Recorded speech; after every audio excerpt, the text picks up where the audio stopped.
Yeah. We've got Dr. Mary Bowden locally suing Houston Methodist for defamation and for $25 million.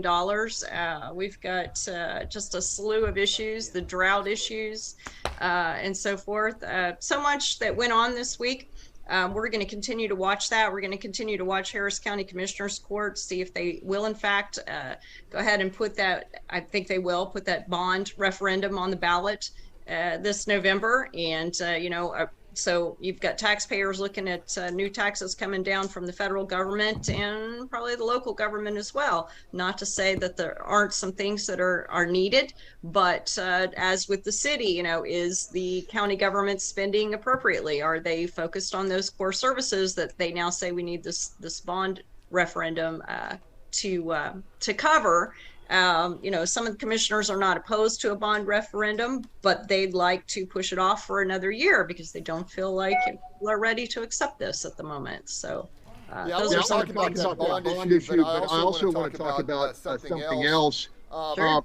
Look, conventional wisdom is 99 days from an election, and you're in office, you get the opportunity to use the bully pulpit and call almost daily press conferences on pressing business to keep your image and your record in the public eye.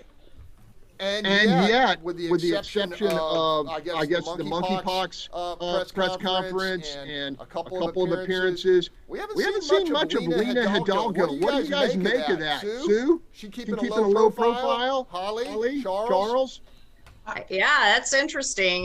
She didn't show up at the Democrat Party convention. I don't know if she was invited. I don't know what happened there, but she's been touted as the rising star of the party and is awfully quiet these days. We don't know what's going on behind the scenes regarding the investigation. I know that there were quite a lot of communications seized in those search warrants executed by the Texas Rangers, and everybody's kind of waiting to see if anything new or any other developments will come out of that.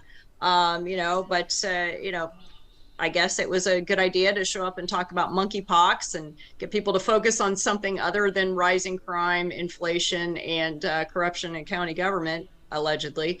Some interesting advice there. I didn't know what to make of the advice that on the one hand, monkeypox can affect all of us, but on the other hand, let me quote, limit your sexual contact with anonymous partners.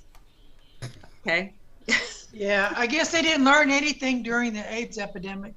That kind of message, you got to have a whole campaign and whole reasoning and everything. It's like deja vu. It's really hard to watch. Sue, they're impaneling tomorrow and Tuesday. They impanel the new grand jury in 5 different courts, and I think. I don't know. I'm not part of Hidalgo's campaign team, but I would think after the really missteps from before and picking fights with people she shouldn't, that they probably just told her to take a low profile.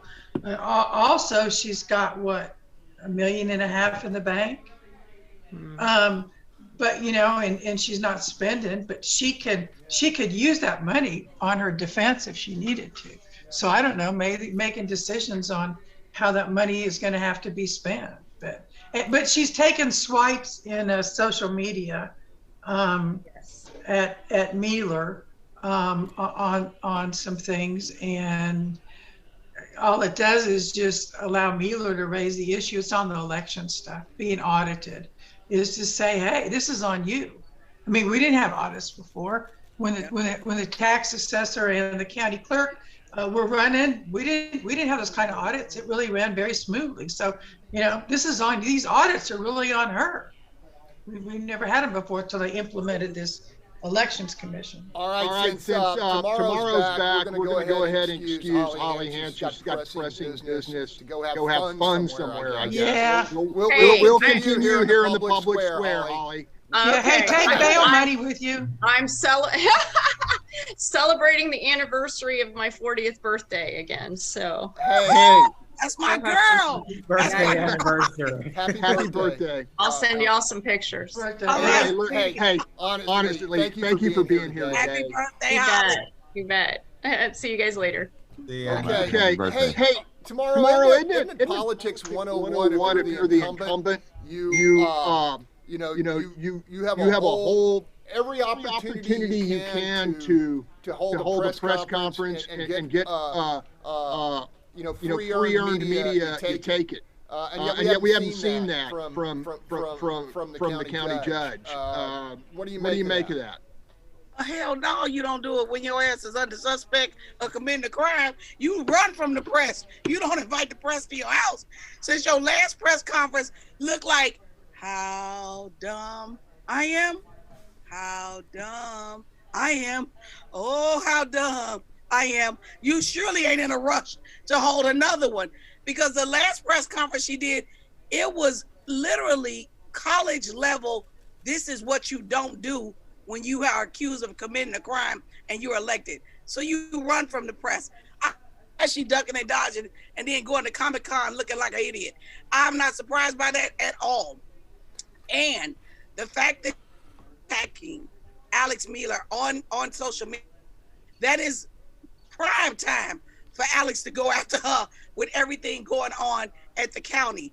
Because this, look, I'm not saying we didn't have overcrowding problems with the jail. I'm not saying that we've had that before. But what we're dealing with now, this is ridiculous.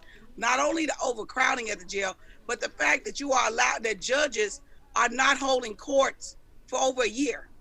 I mean, you got Zoom, you got Teams. Night Court was a show in the 70s. You could have this could be remedied if they wanted it to be remedied. But since your solution to overcrowding in jail is let all the criminals out, and since your solution from getting the murderers off the street is to take murder as no longer being a crime, okay? Murder not a crime no more, pay 50 cents and get out. Since that's your solution, that is why we are where we are right now. This makes no sense that we're in this scenario and that the courthouse still is not ready to go. Do you understand that? That place has been under construction now for what, 4 or 5 years? You got towers that they hadn't even started downtown that are completed, that are done, and that's still under construction. Can't do that. Now listen, like Holly, you all, I'm gonna have to make an early exit because this weekend is my 33rd wedding anniversary to my wonderful husband, Lawrence Bell, who picked a winner in picking me, starting when I was barely out of middle school. So we've been together over 40 years, if you talk pre-marriage. So I'm leaving early as well to go celebrate my anniversary. That's amazing. Congratulations. Congratulations to you. Thank you. Hey, Marcus, you know what this means? More time for you. Damn. No. What's up? Hey, tomorrow you guys have a great time. Thanks for being with us this morning, okay? Thank you. Y'all have fun. You too. What's going on? Marcus? I don't know. I absolutely don't know. We live in a nation where we were completely content with turning down a $40 billion request to help restaurateurs, to help an industry that was greatly impacted by the pandemic, to help an industry that puts so many people to work, that feeds so many families, denied $40 billion Revitalization Act by the United States Congress, but yet they can give $52 billion in subsidies to the chip manufacturers, something that they completely ignored for the last 50 years. It is utterly disgusting. You're giving $50 billion in subsidies to big corporations and refusing to give smaller subsidies to small businesses. This is how America works, and it is utterly disgusting.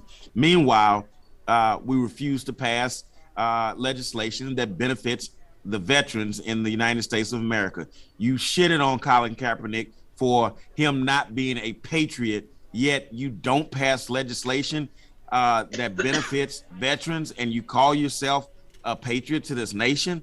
Men and women who decided to lay down their lives, they agreed to give you their life, and in exchange, you can't give them a healthy lifestyle back here in the United States. Even though I disagree with a lot of the militarism in the United States of America, that we in our imperialistic ways put out across the nation. But if a man tells you, if a woman tells you, I will give you my life, the exchange should be, I will give you livelihood here in the States. Great.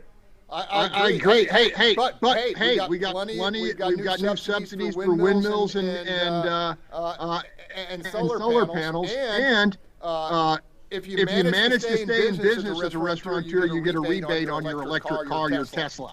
That's if businesses can stay afloat. I know. Right? I know. I mean, it is crazy to see just how much. I mean, you have the federal government, then you have the state does it overwhelmingly with tax incentives to lure these big businesses here. The county, the city, the school district, all of them do these with these tax incentives to get business here at the expense of, one, the general public, but also these small businesses. And for what reason? To help businesses that would have otherwise moved here anyway, or that would otherwise move into an industry that's lucrative and they can find increased revenue from doing so anyway. I mean, it's just handing out taxpayer money because we want to make friends. Wow. So I wanted to ask you, how do you think that, given what's the playbook going to be? We know what Alexandra Miller is going to do. She's going to attack the county judge's record, and that's a fertile field, at every possible place. But how is she going to come at Alex? Oh, I think Mark Jones said it when he talked that their only path is, just to, slobber Trump all over her, to, that she's, extremist to the far right, that, that whole thing, which is, I think a really bad playbook. And I don't think Alex is going to have to, strategy should be to attack Lena. I think the strategy should be to give the facts to the people in the county. And hey, is your county any better off now than it was before on these different issues? Here's what's happening. And if you agree with me, then you need new leadership. And that's the path. She should take the high road. The only way I think that Lennox picks up any votes, and again, we'll wait and see what happens. The grand jury's being impaneled tomorrow and Tuesday in different courts. So we'll see. A hint of that was her this week in Twitter going after on the audit thing and saying that Mueller still won't say she's not a Trump person or something to do with Trump. It was and it's like, if that's your path, then that's not a winning path to get reelected. It just isn't. I mean, it's not enough for the people in this county. They want answers to things that are going on. And while on this week's panel, 60% of our panel was African American. On the Democrat statewide panel of candidates, there are no African Americans, even though they are 20% roughly probably of the electorate in Texas. Do you think that has an impact on turnout? You don't see folks, African Americans, nominated statewide office by the Democratic Party. And they have been a core constituency. Yeah, not just a core constituency, the anchor. Yeah. And it's so unfortunate that Black folks continue to side with the Democratic Party. Yeah, it is. So to answer your question, Greg, yes, it does have an impact to those who are, paying attention to those types of moves. But it's also, and you see it. So that's a top level place to see it. A low level place to see it is in the first segment that we had, which is just flat out ignoring low income areas that tend to be populated by African Americans and watching folks just dump after dump after dump. Everybody from my mentor to my brother to my friends who served on council deal with so much dumping as a problem. And I didn't even get how big of a problem it was until I got to work with hand in hand with folks who were on council. And for us to not be able to eradicate it and to ignore it and to be, it mirrors how we treat the impoverished, the low income, the African Americans across the state and across the nation. So it's no different. But yet and still, you know, black folks keep holding the Democratic Party hand as though they've done something beautiful for us. And the first thing that they want to say is, well, they ain't got no love for us on the Republican side. They damn sure don't. But I'll tell you what, over the last 50 years that black folks have been aligned with the Democratic Party, the wealth disparity has widened. We've gotten more people incarcerated. The educational level has lowered. Healthcare has suffered, and unemployment. Those 5 things the worst have gotten worse, the better have gotten worse in those 5 areas in our allegiance with the Democratic Party over the last 50 years. What the hell are we doing? Y'all, because I shot them to deuce a long time ago. Charles, why don't you pick up that line of discussion? I mean, there's no disagreement here. I mean, you think even where, in my opinion, where it was highlighted the most as of late was with the whole defund the police thing. Because I remember watching City Council that day. They weren't considering it, but it was a conversation that was happening. It was in the heat of everything when everybody was talking about defunding the police, and there was just a string of and this was during COVID, so it was all virtual council, and there were calls, and everybody who was calling in, they would start to ask, you know, where are you from, what zip code, if you're black or white, whatever the case may be, and what it was a large amount of white suburban Democrats who were calling in saying they wanted to defund the police, you know, while the black council members were saying, well, the black people in my community want the police. So like you're at odds with what they want. And that's, I think, that's representative of a lot of issues that the Democrats face today and that they push forward or they ignore. And it was actually brought up at the state convention. I think it was Carol Robinson, when he was running for state chair, said the same thing, which was that the party is built on the back of black people, but they don't care about black issues. And I think that's true of many Democrats. Now, it's not to say that Republicans are out here, you know, championing black issues at all, but I think black people need to start realizing that the parties need to compete for their votes a little more the way that they're starting to do for Hispanic votes. I mean, they've made it clear that they're willing to go elsewhere, and now you have to compete for our votes, and I think black people have to do the same thing to better their outcomes. And I'm just going to put it out there, right? The cry before the election of the re-election attempt of Donald Trash Trump, the cry was, we got to save our democracy. Set all that other stuff to the side. We got to save our democracy, right? That was the thing. And you had black people walking around here talking about, yes, we got to save the democracy. From what, Negro? From what? What has it produced for you over the last 50 years? And if you're not willing to let this thing go down, that has disenfranchised you for ever and a day, what exactly are you saving? My office phones are ringing. It's 8 o'clock. But here's the thing. We marched to the polls and we voted in crazy numbers, saving the democracy, right? And what did we get for in exchange? Nothing. The conversation of reparations was on the table before the election. People shot it down. Don't talk about it. Can't talk about it. We just got to get him elected. No, the fair exchange should be, if we save the democracy, then reparations should be on the table. I'll tell you this: if it were up to me, I think a great reparation, because there's been talk about providing free or no cost university education. I think that I would support providing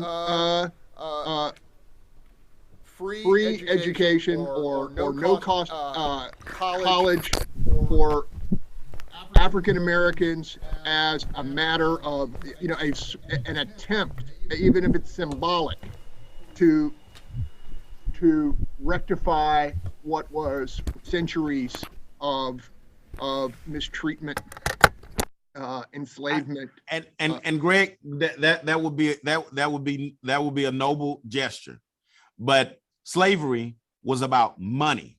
Right. Slavery was about dollars and dimes. Slavery was about profit.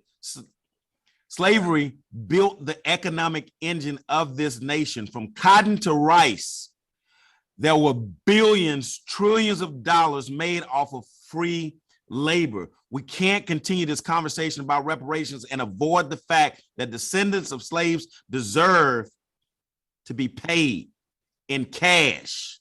Yes, other programs along the way. We want to address colleges. Let's assign billions of dollars for HBCUs that have been neglected for decades. Then let's assign billions of dollars for the institutions, like banking institutions that were deprived from lending because they couldn't get the funding to lend, right?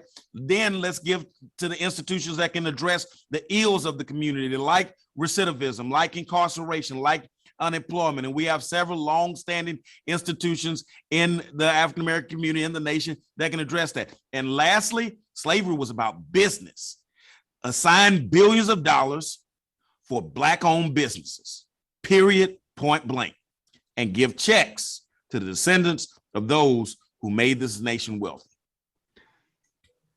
Sue, I want to ask you this, because we're gonna close up at the half hour, because you guys have more work to do.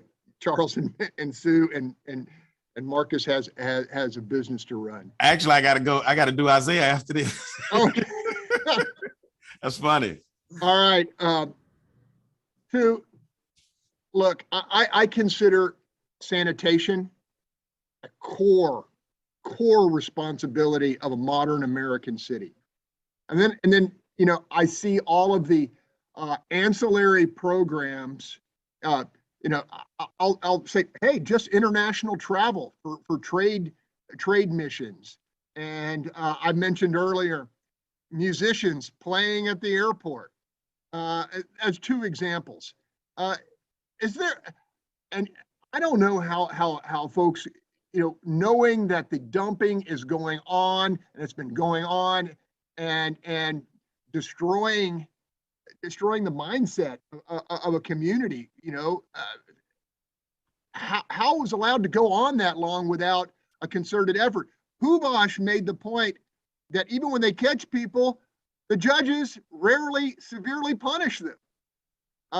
You know, and I just wanted to get your take on this. How has it been allowed to continue this long without people just saying, we need to take care of this problem before we even look at the others? Right.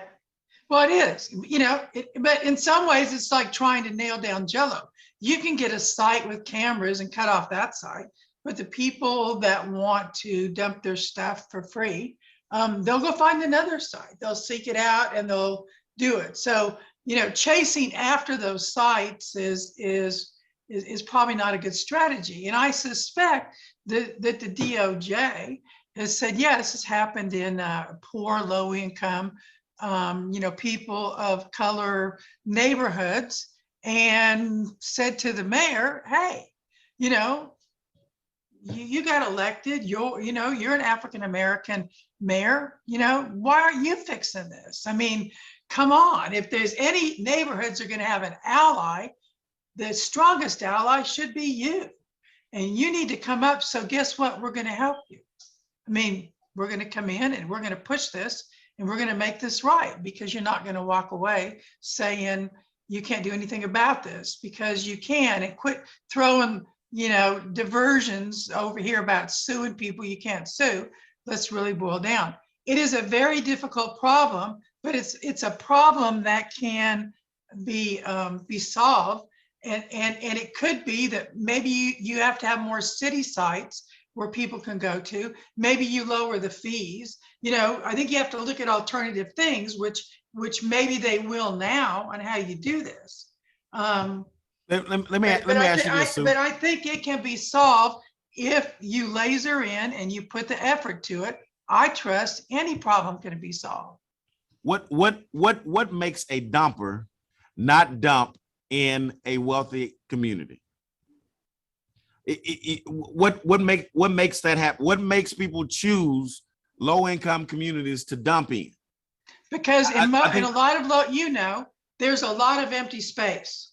You know, in most neighborhoods, and it doesn't happen in neighborhoods where you have, you know, all the blocks are full with houses Right. on them. It goes to neighborhoods where houses have been torn down or burned down and aren't there, and there's a lot of empty space. It's real easy to just slide in, dump your stuff, and slide out. And the only one that sees you is the people in the neighborhood as they drive by. And if you look, that's the spots that they choose.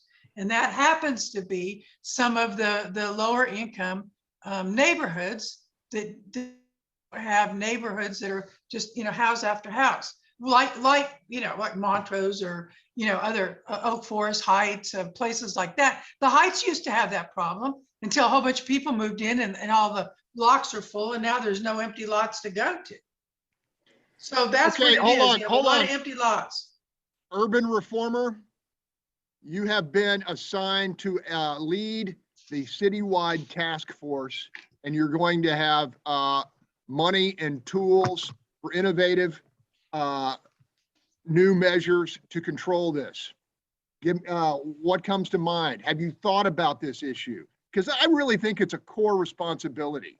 And you know, I think it was Gallegos who said, you know, dumping leads to blight, blight leads to crime, crime destroys community. And you know, shouldn't this be a crusade for our community? It should. And I mean, listen, if I had the money to do it and the program to do it, I think they should be empowering the people who live there to report more and to engage more. Like set up something like Crime Stoppers, where have them go, if they see someone illegal dumping, you get their license plate number, or you record a video, or you take a picture, you get some sort of, you know, payment for it if it happens like that. I think you need to also encourage the people who live there. I know they've been speaking up. I'm not saying they have not been, but to continue to do so, and to do so more, and not be dissuaded from doing so because they don't get a response from local government. I think they should feel more engaged to do it. And I think maybe tying some sort of incentive there would be able to do it. We do it with the gun buyback. Why not give funding to people who report it, and you're able to track down that person and do it? Or why not give the neighbor the freedom to pull out their shotgun and well, They have that freedom. Well, I mean, no, I think ancillary be programs given. like, you know, people who form a core, anybody who wants to work and make $15, $17 an hour in terms of mitigation should be able to do it. We should have those funds available, you know, 1 day a week, 2 days a week, and they should be compensated. It shouldn't have to be volunteer work to pick up somebody's trash. And the fines for the people who are doing this need to be stricter too. I mean, if they're in the city of Houston, tie it to, you know, their water bill or registering their vehicle or something like that. I would even take it a step further, you know, whatever, because you know where some of this stuff is coming from, you know, some sort of business that you're doing, and you're looking for a place to get rid of your stuff, right? I think it should be attached to that. I think it's kind of like anything, like, you know, if you get caught. If you get caught trafficking drugs in your car, then they consider the car a part of the crime, right? I think it should be that type of stiffness. If you use a truck to dump illegally, then the vehicle that you use should be subject to some sort of some sort of punitive circumstance as a result of you using that vehicle for that crime. Well, part of it is they just come up and they pick it up and they don't do any investigation on. You know, somewhere in there, you're going to find something that says where that came from. You know, just like you investigate a crime. Well, where did this come from? What's the source? They don't do that because they don't have the people power to do so. I think if you set up around the city a lot more places where people could go and you know, legally, I think that would help a lot. The problem is, you know, neighborhoods will say, well, not my neighborhood. I don't want that over here because it's gonna, you know, it's gonna look like blight, and so I don't want it there. Well, it's there anyway, and it's gonna be there. All right, guys, let's stay on this issue. Let's not let it drop, you know, one and done. Let's, as a group. Well, the Department of Justice is going to stay on this issue for sure. I think they're like, and if they don't, I recommend that all everybody who lives in low income areas that are in areas where there's a high level of dumping, I suggest you create a parade of about 10 or 15 cars and you drive slowly through wealthy neighborhoods and just drop trash all over the street. Just litter, just boom, open that window, roll it down, boom. Every light you go through, just leave a little something. And I guarantee you somebody's gonna come out there and tell you to stop doing it, and they're gonna correct the problem on site. With a shotgun. All right, on that note, well, that's another reason why neighbors now, they're going to go confront somebody dumping, because that's like, you know, like road rage. Why would you do that? Why would you expose yourself to being shot? I mean, it's not your job to, you know, to go over and do that. I am going to signal to the unsung hero of What's Your Point, executive producer April Meek, that we're going to go ahead and wrap this edition of Overtime. And for everybody who stuck with us, we appreciate you. Hope it was worth your time. We try to make it so. And you know, I enjoy being with you guys.